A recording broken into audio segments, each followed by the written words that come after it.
Assalamualaikum warahmatullahi wabarakatuh. Perkenalkan, nama saya Muhammad Nurfan Zulfahmi. Saya dari PG PAUD FTIK Unisnu Jepara yang mengampu mata kuliah perkembangan motorik dengan bobot 3 SKS.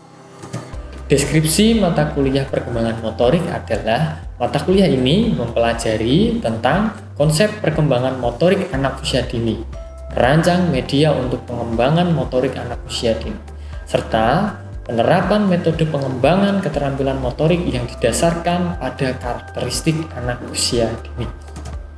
Nah, mata kuliah ini memiliki beberapa CPL. CPL yang pertama yaitu sikap, yaitu menjunjung tinggi nilai kemanusiaan dalam menjalankan tugas berdasarkan agama, moral, dan etika. CPL yang kedua yaitu terkait dengan pengetahuan, yaitu menguasai secara mendalam karakteristik peserta didik dari aspek fisik, psikologis, sosial, dan kultural untuk kepentingan pembelajaran.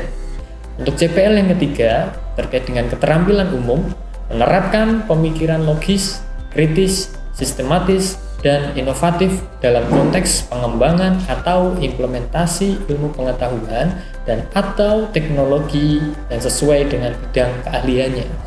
Terkait dengan CPL yang keempat, yaitu keterampilan khusus adalah mampu menerapkan langkah-langkah pengembangan keilmuan dan keprofesian secara berkelanjutan, mandiri maupun kolektif dalam kerangka mewujudkan diri sebagai pendidik sejati dan pembelajar. Kemudian mata kuliah perkembangan motorik ini memiliki CPMK atau capaian pembelajaran pada mata kuliah, yaitu yang pertama, CPMK yang pertama adalah mahasiswa dapat menganalisis konsep perkembangan motorik untuk anak usia dini. Yang kedua, mahasiswa dapat merancang kegiatan pengembangan motorik anak usia dini. Yang ketiga, mahasiswa dapat mengevaluasi kegiatan pengembangan motorik untuk anak usia dini. Selanjutnya, bahan kajian pada mata kuliah perkembangan motorik. Yang pertama, pengantar mata kuliah, hakikat perkembangan motorik, dan faktor-faktor yang mempengaruhi tugas-tugas perkembangan motorik. Yang kedua, teori-teori yang relevan dengan keterampilan motorik. Yang ketiga, tahapan keterampilan motorik anak usia dini. Yang keempat, karakteristik keterampilan motorik anak usia dini. Yang kelima, perkembangan fisik anak usia dini. Yang keenam, motorik kasar. Yang ketujuh, motorik halus. Yang kedelapan, peran pendidik dalam perkembangan keterampilan motorik anak usia dini. Yang kesembilan, metode-metode pengembangan motorik anak usia dini. Yang kesepuluh, merancang rencana pembelajaran pengembangan motorik anak usia dini. Yang kesebelas, merancang media pengembangan motorik anak usia dini. Yang ke-12, penerapan metode pengembangan motorik anak usia dini. Yang ke-13, evaluasi penerapan metode pengembangan motorik anak usia dini. Dan yang terakhir, 14 adalah analisis jurnal terkait pengembangan motorik anak usia dini. Dan proses pembelajaran yang dilaksanakan pada mata kuliah perkembangan motorik menggunakan pendekatan project based learning yang bertujuan mengembangkan kemampuan berpikir kritis, critical thinking, kemudian kolaboratif, kemudian kreativitas, serta pemecahan masalah yang tepat. Dan metode perkuliahan yang digunakan adalah brainstorming, demonstrasi, diskusi, presentasi, tanya jawab, dan penugasan. Lalu asesmen yang dilakukan dalam perkuliahan perkembangan motorik yaitu dilakukan secara tes dan non-tes. Luaran mata kuliah ini berupa video praktek yang dipraktekkan oleh mahasiswa pada anak usia dini terkait dengan perkembangan motorik yang dikembangkan untuk anak usia dini, dan laporan evaluasi praktek penerapan metode pengembangan kemampuan motorik anak usia dini. Dan pada saat kontrak perkuliahan telah disepakati penilaian sebagai berikut. Dan selanjutnya mari kita simak video pembelajarannya.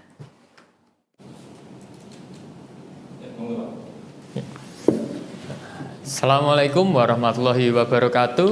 Waalaikumsalam warahmatullahi wabarakatuh. Selamat siang semuanya. Pada hari ini bertemu lagi dengan Pak Novan di mata kuliah apa? Perkembangan motorik. Oke, di pertemuan pertama kita sudah membahas terkait dengan pengertian perkembangan motorik. Coba tunjuk tangan terkait dengan yang masih ingat pengertian perkembangan motorik. Coba. Saya, Pak. Ya, baik, silakan Mbak Julia Rohman. Jadi perkembangan motorik menurut saya itu perkembangan tentang gerak tubuh anak. Ya. Baik sekali jawaban dari Mbak Julia Rohman terkait dengan pengertian perkembangan motorik, yaitu adalah perkembangan yang berkaitan dengan sistem gerak dari anak usia dini. Nah, pada hari ini Pak Novan pada pertemuan 6 akan menjelaskan materi di pertemuan 6, yaitu terkait dengan motorik kasar. Nah, jadi di perkembangan motorik itu terdapat dua aspek perkembangan. Yang pertama itu ada motorik kasar dan yang kedua adalah motorik halus. Nah, pada pertemuan ini Pak Novan akan fokus membahas terkait dengan pengertian motorik kasar. Ya, ini ada dua ya, macam-macam perkembangan motorik. Nah, kenapa ada motorik kasar dan motorik halus? Nah, perlu kita bedakan. Yang pertama, motorik kasar. Motorik kasar adalah perkembangan gerak yang melibatkan otot-otot besar pada anak usia dini.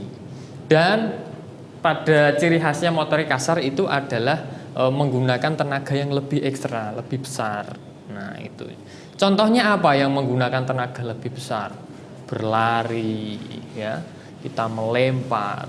Nah, kemudian apa pengertian dari perkembangan motorik halus? Motorik halus berarti kalau yang kasar menggunakan otot-otot besar, kalau yang motorik halus adalah menggunakan otot-otot yang kecil. Ya. Contohnya apa? Gerakan yang adanya kombinasi antara mata dan tangan. Contohnya apa? Meronce, kemudian menggunting, kemudian menjahit mungkin ya. Terus apa lagi? Kemudian ada lagi itu yang meremas-remas. Nah, itu masuk dalam motorik halus. Nah, namun pada aspek motorik kasar ini kita masih bedakan menjadi 3 klasifikasi keterampilan gerak dasar. Nah, itu ya. Oke. Ini yang pengertian motorik kasar tadi, yaitu aktivitas gerak yang memerlukan koordinasi dari otot-otot besar. Semuanya memiliki otot yang besar? Ya. Mana saja itu otot yang besar? Ini lengan ini ya, ini otot besar. Kemudian paha, kaki. Nah, otot-otot yang kecil itu misalnya apa ya? Ini otot-otot tangan, tangan, kemudian mata. Nah, ini adalah otot-otot yang kecil. Nah, itu ya. Oke. Tadi Pak Novan menjelaskan bahwa ada klasifikasi dari keterampilan gerak dasar dari macam-macam motorik kasar. Yang pertama ada gerak lokomotor. Yang kedua ada gerak non-lokomotor. Yang ketiga ada gerak manipulatif. Nah, mari kita kupas satu per satu. Oke. Yang pertama, keterampilan lokomotor. Keterampilan gerak dasar lokomotor itu meliputi gerak yang berpindah tempat. Nah, misal berjalan dan berdiri, berpindah tempat. Selain berjalan dan berlari ini ya, nah, apa yang berpindah tempat? Misal saya sudah berdiri, kemudian saya lompat ke kanan. Itu termasuk berpindah tempat atau tidak? Berpindah tempat. Nah, kemudian ada lagi. Misal saya ini mau berenang. Kemudian saya berenang, saya sampai sana. Itu termasuk gerak lokomotor apa tidak? Karena berpindah tempat. Kemudian selain berlari, selain berlompat yang berpindah tempat, adakah kegiatan atau mungkin keterampilan gerak yang memungkinkan untuk berpindah tempat? Merangkak, betul sekali. Merangkak itu adalah keterampilan gerak yang lokomotor. Kemudian yang kedua, keterampilan non lokomotor adalah gerak yang dilakukan di tempat tanpa menggunakan ruang yang lebar dan luas. Misalnya menekuk, goyang, mengangkat. Mengangkat itu berarti hanya di tempat tanpa berpindah tempat. Yang dikatakan berpindah tempat itu adalah posisi tubuh yang bergeser dari posisi semula. Nah, misal jenengan ini kan duduk. Nah, kira-kira dari masing-masing mahasiswa ini ketika mencontohkan gerak non lokomotor yang ada di tempat itu misalnya apa? Coba dari sini. Menekuk. Coba.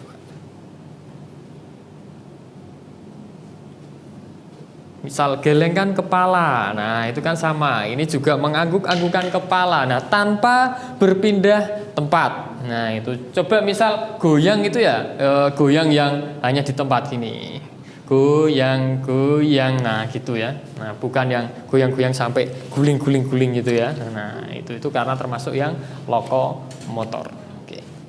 Kemudian yang ketiga adalah keterampilan gerak manipulatif. Nah, adalah keterampilan gerak yang melibatkan tangan, tungkai, dan koordinasi anggota tubuh yang lainnya.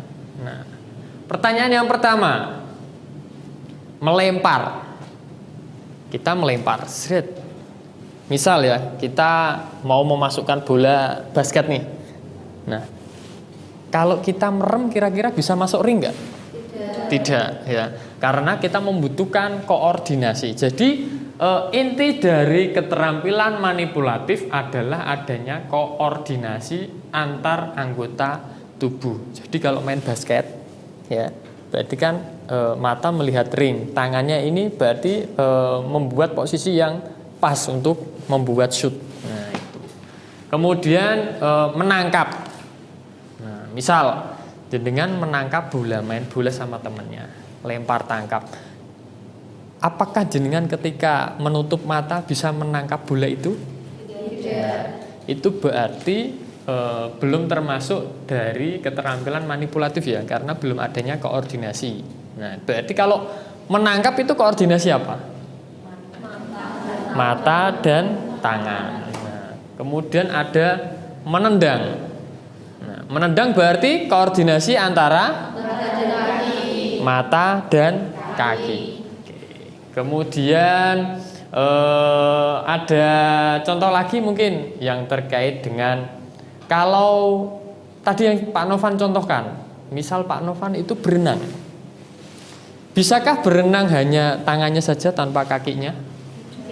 Tidak ya, harus ada gerakan tangan dan kaki. Beda lagi kalau gaya batu ya, itu juga itu ya. Nah, seperti itu. Oke. Nah, dari penjelasan yang sudah Pak Novan jelaskan tadi, ya, coba Pak Novan ingin mengukur pemahaman dari mahasiswa dari 4 gerakan ini, ya, itu termasuk ke dalam motorik kasar atau motorik halus. Kalaupun itu masuk ke motorik kasar, masuk yang lokomotor, non lokomotor, atau manipulatif. Nah, coba sekarang siapkan 1 lembar kertas. Oke. Nah, jadi pembelajaran kita itu adalah pembelajaran yang tidak hanya berpacu dalam teori, tapi kita coba praktekkan secara langsung. Karena apa? Pembelajaran yang berkaitan dengan praktek langsung itu adalah menyimpan memori yang sangat besar. Oke, coba yang pertama, buatlah bentuk pesawat dari kertas. Pesawat itu bebas, ada yang pesawatnya itu bentuknya jet, atau mungkin pesawat tempur, pesawatnya transformer, ya, itu sesuai kreativitas dari masing-masing mahasiswa. Nah, besok kalau mengajar anak usia dini juga seperti itu, kita tidak boleh memaksakan. Buat pesawat harus pesawat yang seperti ini bentuknya. Nah, seperti itu. Jadi harus disesuaikan dengan karakteristik dari peserta didiknya seperti itu. Misal membuat gambar gunung itu harus gini. Nah, itu sesuaikan sama kreativitasnya masing-masing. Nah, gerakan yang pertama. Oke. Kita membuat pesawat.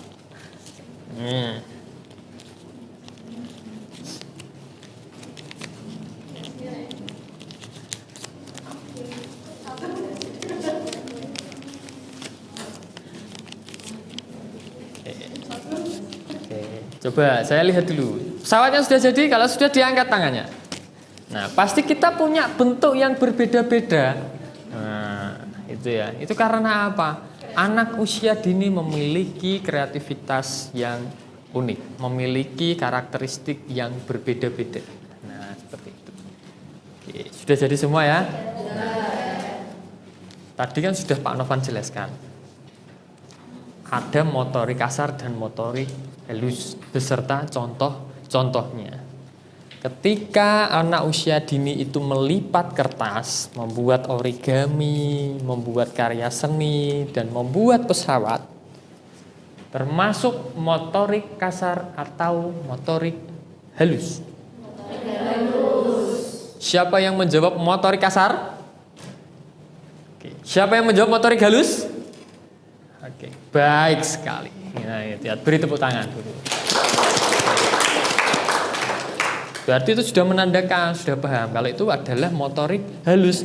Alasannya apa? Karena menggunakan otot-otot yang kecil. Kan tidak mungkin kita membuat pesawat dari kertas sampai nah itu kan pasti kan hanya dilipat ini ya. Nah, tidak memerlukan tenaga yang besar seperti itu. Oke. Yang kedua, nah ini cukup Pak Novan yang menerbangkan saja. Kalau jenengan nanti yang menerbangkan nanti sampai sana-sana pesawatnya ya. Coba ini ya, menerbangkan pesawat itu ada tekniknya. Nah, masing-masing anak itu ada yang ditiup, ada yang gini-gini dulu. Nah itu. Coba kalau Pak Novan ini menggerakkan ini ya, mengayunkan lengan tangan ini, lengan ini ya. Ses. Nah, tapi kalau anak kecil nggak mungkin kayak gitu, pasti dia semangat. Kayak gitu ya. Nah itu. Coba gini, wus kayak gini. Nah itu termasuk ke dalam motorik kasar atau motorik halus? Motorik kasar. Kalau itu masuk ke dalam motorik kasar, masuk dalam kategori keterampilan gerak dasar yang apa? Keterampilan gerak dasar manipulatif. Ada yang menjawab non lokomotor?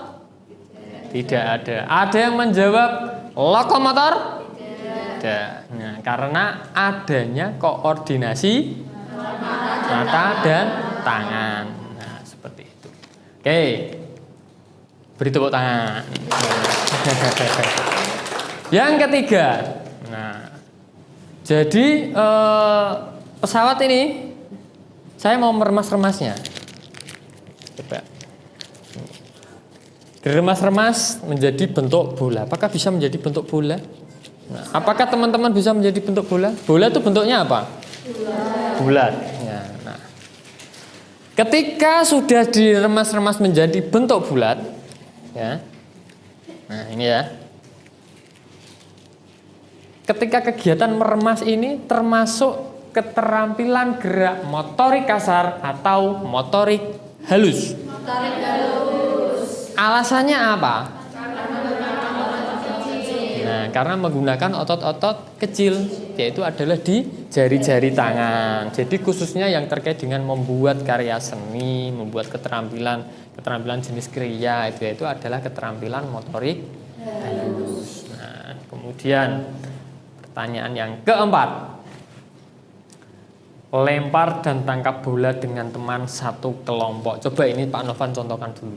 Saya mau melempar ini ke Mbak Najwa. Mau melempar ini. Nah, ini nanti bedakan masuknya ke motorik kasar atau motorik halus. Kalau masuk ke motorik kasar itu masuk ke keterampilan gerak dasar yang apa? Nah, coba ini saya mau lempar ya. Tangkap Mbak Najwa. Set. Nah, oke. Nah, kemudian Mbak Najwa dilempar lagi ke Pak Novan.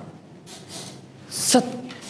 Nah, kira-kira kegiatan yang Pak Novan lakukan dengan Mbak Najwa tadi masuk ke dalam motorik kasar atau motorik halus? Motorik kasar. Masuk ke dalam kategori keterampilan gerak dasar yang apa? Karena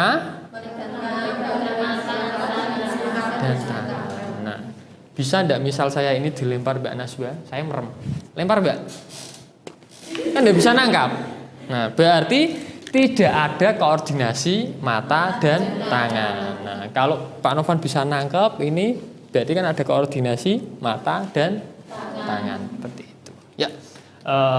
Mungkin ada yang mau ditanyakan terkait dengan pertanyaan pada pembahasan motorik kasar pada hari ini. Boleh angkat tangan, silakan. Ya, silakan Mbak Sartika. Terima kasih atas kesempatannya. Saya ingin bertanya, Pak. Iya. Untuk mengetahui perkembangan motorik anak itu sudah optimal atau belum, itu caranya bagaimana? Wah, pertanyaan yang sangat bagus sekali. Terima kasih Mbak Sartika. Jadi, pertanyaan terkait dengan bagaimana kita mengetahui bahwa perkembangan motorik yang dimiliki oleh anak usia dini itu sudah optimal atau belum. Nah, kita memiliki standar pencapaian perkembangan anak, yaitu tiap usia itu sudah distandarkan. Misal, usia 3-4 tahun, anak sudah memiliki tugas perkembangan ini standarnya. Pak, bagaimana kalau sudah bisa melewati yang usia, misal usianya dia 3 tahun, tapi sudah bisa melakukan yang 5 tahun. Itu malah bagus, karena itu adalah standar. Nah, yang mana standar kan standar. Kalau di bawah standar, itu yang perlu distimulasi. Misalnya, anak ini telat berjalan, padahal usianya sudah 3 tahun, tapi belum berjalan. Itu perlu dianalisis dan distimulasi. Nah, apakah anak itu memang belum matang, atau mungkin anak itu memang dari faktor lingkungan itu sering digendong oleh orang tuanya yang tidak memiliki kebebasan gerak atau bagaimana. Nah, seperti itu. Jadi acuannya dari STPPA ya, standar tingkat pencapaian perkembangan anak yang ada di Permendikbud nomor 137 tahun 2014. Seperti itu. Oke. Bisa dimengerti dan dipahami Mbak Sartika? Oke. Mungkin ada mahasiswa lain yang mau bertanya? Saya, Pak. Baik, silahkan Mbak Dina pertanyaannya. Izin bertanya, mengapa kematangan sangat penting bagi perkembangan motorik anak? Pertanyaan yang sangat bagus sekali dari Mbak Dina. Mengapa faktor kematangan itu menjadi faktor penting dalam perkembangan motorik anak? Karena perkembangan motorik itu kan pusatnya di pusat saraf, yaitu di otak. Kemudian turun ke sel-sel saraf ya. Nah, sel-sel saraf ini yang nantinya bisa menggerakkan anggota tubuh. Coba kalau sel-sel saraf itu dan organ-organ tubuh itu belum matang, apakah bisa berkembang secara optimal? Kan tidak. Seperti yang tadi Pak Novan contohkan, apabila kematangan si anak itu belum berkembang secara optimal, misalnya otot kakinya ini dia belum matang, belum kuat, tapi dipaksakan untuk berjalan.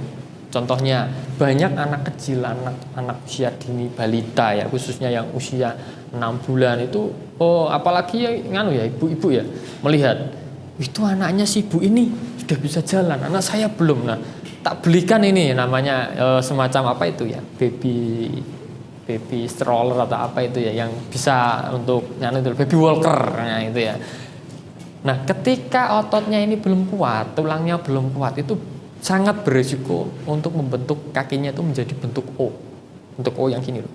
Karena kan dia belum kuat, belum matang. Nah, kemudian apabila si anak ini terus dipaksakan, itu akan berakibat pada perkembangan atau pertumbuhan yang selanjutnya. Nah, jadi sebagai calon pendidik, sebagai calon ibu rumah tangga ya, jadi teman-teman mahasiswa harus memperhatikan anaknya atau peserta didiknya itu apakah sudah perkembangannya sudah matang atau belum. Nah, mengetahui perkembangan sudah matang atau belum. Nah, tiap bulan itu kan ada pemeriksaan kesehatan. Nah, jadi tahu perkembangannya, tumbuh kembangnya bagaimana, kemudian ada peningkatan apa tidak, atau mungkin ada kendala penyakit, atau mungkin ada kendala-kendala sakit apa. Nah, itu bisa diidentifikasi sejak dini. Nah, bisa dimengerti? Oke. Nah, itu yang bisa disampaikan Pak Novan pada hari ini. Nah, minggu depan kita akan masuk pada materi motorik halus ya. Jadi minggu depan kita selain membahas materi motorik halus, kita akan praktek ya, praktek untuk membuat kerajinan tangan yang membentuk atau menstimulasi motorik halus. Nah, jadi sebelum mengajar ke anak usia dini, teman-teman itu adalah mempraktekkan terlebih dahulu. Jadi tahu tidak hanya sekedar teorinya, tapi tahu prakteknya agar tepat Nah, tepat sasaran dan tepat dalam menyampaikan konsep terkait dengan prinsip-prinsip media anak usia dini. Nah, di akhir perkuliahan nanti jenengan nanti adalah membuat RPPH, merancang ragam mainnya itu ya dengan metode yang berbeda-beda, kemudian diterapkan pada anak usia dini, lalu menyusun laporannya yang dilengkapi dengan analisis jurnal yang relevan. Dan itu nanti menjadi tugas akhir atau luaran pada mata kuliah ini, yaitu berupa video praktek dan laporan dari praktek penerapan metode pengembangan motorik anak usia dini. Demikian yang bisa disampaikan dari Pak Novan. Apabila ada kekurangan mohon dimaafkan. Sampai bertemu minggu depan. Pulangnya hati-hati, jaga kesehatan. Apabila ada kekurangan mohon dimaafkan. Terima kasih. Wassalamualaikum warahmatullahi wabarakatuh. Waalaikumsalam.